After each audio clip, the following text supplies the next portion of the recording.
Hi sir. Yeah, ఇది రెండో question అనేది. ఎస్ అదే డౌట్ వచ్చింది. Yes sir. ఒకవేళ మల్టీ స్టార్ తీస్తే రవితేజానతో పవర్ స్టార్ పవన్ కళ్యాణ్ గారితో ఇద్దరితో ఏమైనా ప్లాన్ చేసే ఏమైనా ఛాన్స్ ఉందా? యా, మల్టీ స్టార్ అంటే జరిగితే అదే జరగాలని కోరుకుంటున్నాను. Thank you sir. అండ్ ఫ్యూచర్లో ఏమైనా మెగాస్టార్తో ఏమైనా మూవీ ప్లాన్ చేసే ఛాన్స్ టాక్స్ ఉన్నాయి, కానీ అది ఏది కన్ఫర్మ్ కాకుండా కన్స్ట్రక్ట్గా లేకుండా చెప్తే బాగోదు. పెద్ద పెద్ద హీరోల గురించి ముందే చేసేస్తున్నాం అని చెప్పడం కరెక్ట్ కాదు. అఫీషియల్గా అనౌన్స్మెంట్ వస్తుంది.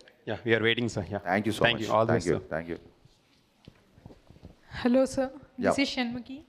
ఈ మూవీ నుంచి మీకు ఆడియన్స్ నుంచి వచ్చిన ఫీడ్బ్యాక్ ఏంటి?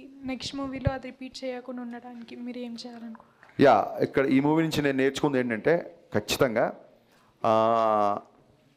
సెకండ్ హాఫ్లో రవితేజ అనే ఎంటర్టైన్మెంట్ కొంచెం తగ్గింది అని చెప్పారు. So even though there is a necessity of story telling, A hero నుంచి ఏవైతే ఎక్స్పెక్ట్ చేస్తారో ఆ ఎలిమెంట్స్ అసలు మిస్ అవ్వకూడదు. At the same time second half story కొంచెం సింగిల్ థ్రెడ్లో ఉంటుంది. ఇంకా ఇంట్లోకి వెళ్ళాడంటే రైడ్ కంటిన్యూగా జరుగుతూ ఉంటుంది. సో ఖచ్చితంగా ఆ ఒక్క థ్రెడ్, అలాంటి ఒక స్లైట్గా ఉన్న థ్రెడ్స్ కంప్లీట్ సినిమా చూపించడానికి ఒక్కొక్కసారి సరిపోకపోవచ్చాము. సో 100% స్క్రిప్ట్ మీద ఇంకా బాగా వర్క్ చేయాలనేది నేను ఖచ్చితంగా ఈ సినిమా ద్వారా నేర్చుకున్నాను చెప్పడానికి నేను మాట్లాడబడతాను.